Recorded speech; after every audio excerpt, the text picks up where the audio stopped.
This is VOA News. I'm David Byrd in Washington. The primary suspect in Friday's shootings at two mosques in Christchurch, New Zealand, has been remanded without plea until his next court appearance, April 5th. The suspect, identified as 28-year-old Brenton Harrison Tarrant from Australia, appeared before a New Zealand district court judge and was charged with murder. Tarrant is suspected of shooting 49 people to death and wounding more than 40 others in two separate incidents in Christchurch. New Zealand's Prime Minister Jacinda Ardern said Saturday that her country's gun laws will have to be changed in the wake of Friday's deadly massacres. When people, of course, hear that this individual was acquired a gun license and acquired weapons of that range, then obviously I think people will be seeking change, and I'm committing to that. Ardern said that the nationalities of those affected by the attack include Pakistan, Turkey, Saudi Arabia, Indonesia, and Malaysia. Here in Washington, President Donald Trump said he had telephoned New Zealand's Prime Minister to pledge U.S. support. Speaking at the White House Friday afternoon, the president said the United States would provide whatever help is needed. New Zealand has been a great friend and partner for many years. Our relationship has never been better.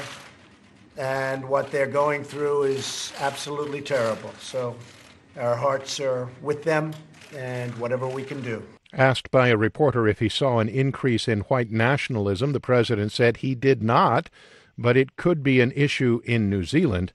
Trump also said that he had not seen a manifesto in which the suspected gunman praised him as a, quote, symbol of renewed white identity and common purpose. For more on these stories, be sure to visit our website, voanews.com. This is VOA News.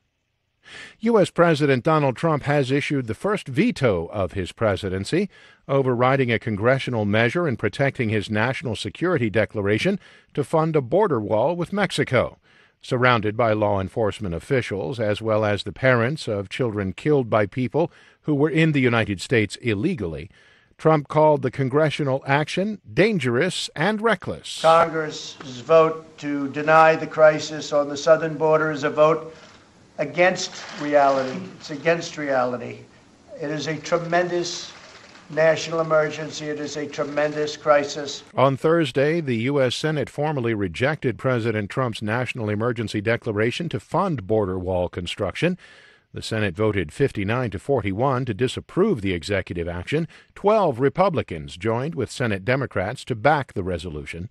Trump's veto sends the issue back to Congress, where it is not likely there will be enough support to override the veto. A two-thirds majority in both the House and the Senate is needed to overcome a presidential veto. Aviation investigators found a piece of the horizontal stabilizer of the doomed Ethiopian airliner that crashed Sunday. As Reuters correspondent Julian Satterthwaite reports, the position of that stabilizer was similar to one of an Indonesian Lion Air jet that crashed in October. The horizontal stabilizer is reportedly set in an unusual position, similar to that seen in the wreckage of an Indonesian MAX 8 which crashed last year. The position of the stabilizer could help determine whether the plane was set nose down for a steep dive. All Boeing MAX jets now grounded worldwide because of similarities between the two crashes. Problems with the plane's software suspected in the Indonesian incident. Black boxes from the Ethiopian jet are now being analysed in France. Initial conclusions expected in a few days. In the meantime, Boeing will keep making its bestseller, but deliveries to airlines are suspended. Julian Satterthwaite of Reuters. Hundreds of thousands of people marched in protest in central Algiers on Friday in the biggest demonstration against President Abdulaziz Bouteflika's 20-year rule since unrest began last month. No heavy clashes were reported, but the authorities said 75 protesters were arrested and 11 policemen were slightly injured. Bouteflika on Monday reversed a decision to stand for another term after weeks of demonstrations against him. However, he stopped short of relinquishing office and said he would stay on until a new constitution is adopted. Algerians quickly rejected his offer, and demanded that he step down. For more, visit our website. I'm David Byrd, VOA News.